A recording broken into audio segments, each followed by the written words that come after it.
Bonjour tout le monde, bienvenue dans une nouvelle vidéo, ici Grace de Grace Skybook. Donc aujourd'hui on se retrouve pour une vidéo quand même assez spéciale. Je vous présente ma pile à lire pour le Autumn Pumpkin Challenge. Donc premièrement, parlons un petit peu du challenge. Le challenge a été créé par le Terrier de Guimauze sur YouTube. Si jamais vous avez besoin d'une vidéo pour vous aider à faire votre pile à lire ou à comprendre mieux le principe du challenge, je vous mettrai le lien dans la barre d'infos. Donc, vous pouvez participer de plusieurs façons au challenge. Comment je participe? Je participe avec la deuxième option qui s'appelle avoir les crocs. Donc, dans le fond, il y a 4 menus avec des sous-catégories et la façon dont moi je vais participer, je vais prendre 2 sous-catégories par menu. Donc, un total de 8 livres à lire du 1er septembre au 30 novembre. Donc, pour le premier menu, Automne frissonnant, j'ai choisi la sous-catégorie Double Double, Toil and Trouble. Les mots-clés sont sorcière, pièce de théâtre, prophétie, tragédie. Donc, je me suis équipée d'un western fantasy de Patrice Calzo, le 3e tome, puisque dans cette série, il y a des sorcières, dont Anna Tchenko, qui était le personnage clé du 2e tome. Donc, j'espère pouvoir la retrouver dans le 3e. Donc, je vais vous lire la 4e de couverture du 3e tome. Isandel ourdit son plan dans l'ombre. L'ordre qui commandite le projet de son père en Amérique s'impatiente et réclame la tête des 2 vampires. Toutefois, la reine pâle a bien l'intention de vendre chèrement sa peau. En secret, elle planifie l'anéantissement de tous ses ennemis en une seule nuit. Sur son chemin se dresseront Kovalapash, qui tâche de canaliser la soif de vengeance de son fiancé. Le puissant chef de guerre indien et Cassidy Jackson à la recherche d'une quête digne de ses mentors de légende.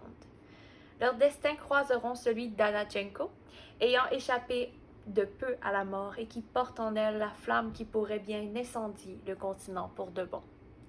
Je suis vraiment impatiente de me replonger dans cette série dont je viens de terminer le 2e tome. J'ai très hâte de pouvoir enfin lire la suite. Pour la prochaine sous-catégorie, le folklore de Chippenden. Les mots-clés sont créatures surnaturelles, fantastiques, obscures ou fantasy. Donc, pour cette sous-catégorie, je vais lire Sea Witch de Sarah Henning. J'ai choisi ce livre pour cette sous-catégorie puisque c'est des sirènes. Donc, je fais appel au mot-clé créatures surnaturelles. Je ne connais pas vraiment ce qui se passe à date dans l'histoire. Je me rappelle seulement que c'était à propos des sirènes. Donc, je vais vous lire la traduction de la 4e de couverture, puisque ce livre n'est toujours pas traduit en français. Depuis que sa meilleure amie, Anna, s'est noyée, Evie est une recluse de sa petite ville. Une personne anormale, une malédiction, une sorcière. Puis, une fille ayant une étonnante ressemblance à Anna apparaît sur la rive. Même si Evie vit dans le déni, elle est convaincue que c'est sa meilleure amie qui a survécu. Et juste quand les 2 jeunes filles s'éprennent du cœur de 2 princes charmants, Evie croit qu'elle aura enfin peut-être la chance de vivre une fin heureuse. Mais sa nouvelle amie a des secrets. Elle ne peut pas rester dans la ville, ou du moins sur ses 2 jambes, à moins d'avoir l'aide de Evie. Evie sera prête à tout pour sauver l'humanité de son ami et le cœur de son prince, exploitant sa magie, son essayant et son amour, jusqu'à ce qu'elle découvre, trop tard, ce qu'elle a laissé aller. Ça fait un petit bout qu'il est dans ma pile à lire, donc je suis vraiment contente de me trouver une raison pour y plonger. Donc, pour le prochain menu, Automne douceur de vivre, j'ai choisi comme sous-catégorie. Ça va être très compliqué à prononcer. Et Gigi, tu ne trouves pas que ça sent drôlement bon la Gutiopanja? La Gutiokipanja. Donc, les mots-clés sont parcours, initiatique, jeunesse, famille et nourriture. Pour le tome que j'ai choisi, pour la sous-catégorie, c'est The Last Legacy, que je n'ai toujours pas en ma possession puisqu'il est en précommande. Il devrait arriver d'ici la première semaine de septembre. Donc, c'est un livre, c'est un spin-off qui a rapport avec une famille dans la duologie de Fable que j'ai lu récemment.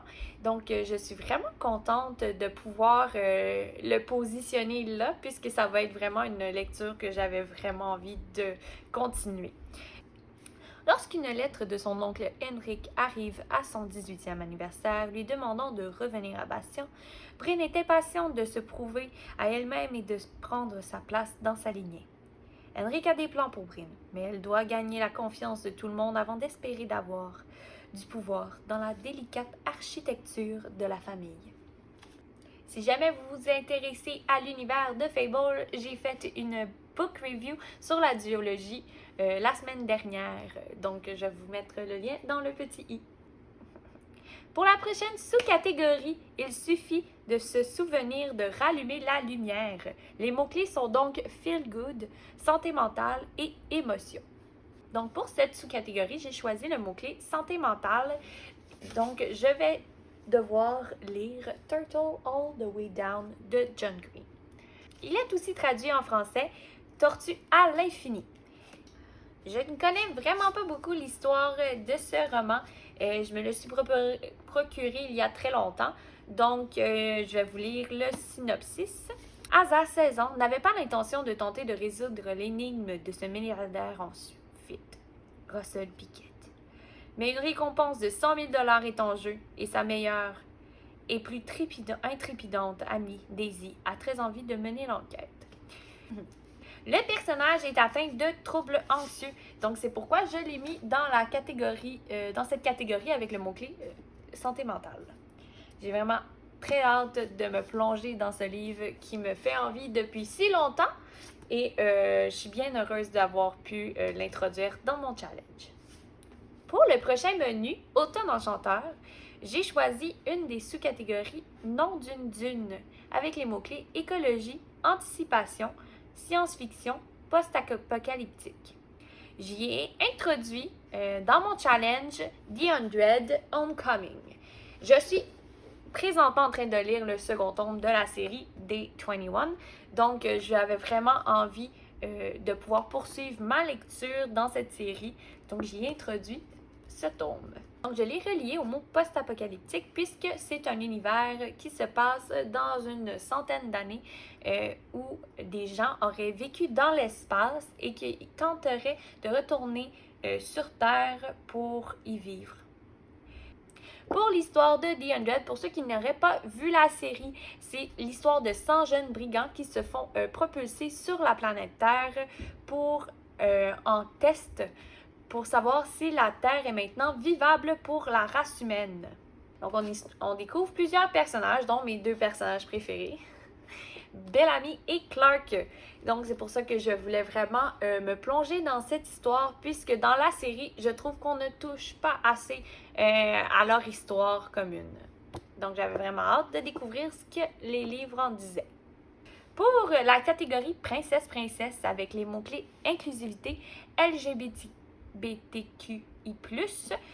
et féministe, j'ai choisi d'utiliser le titre puisqu'on a le droit de s'inspirer du titre de la sous-catégorie, puisque dans cette histoire, nous suivons l'histoire d'Athan, un pilote d'avion de guerre, et de Aurélia, une jeune princesse. C'est le deuxième tome de la série A Glass Aliens. Donc, le premier, il est ici, Dark of the West. Je l'ai lu au fin printemps, donc j'avais vraiment envie de retourner dans l'univers.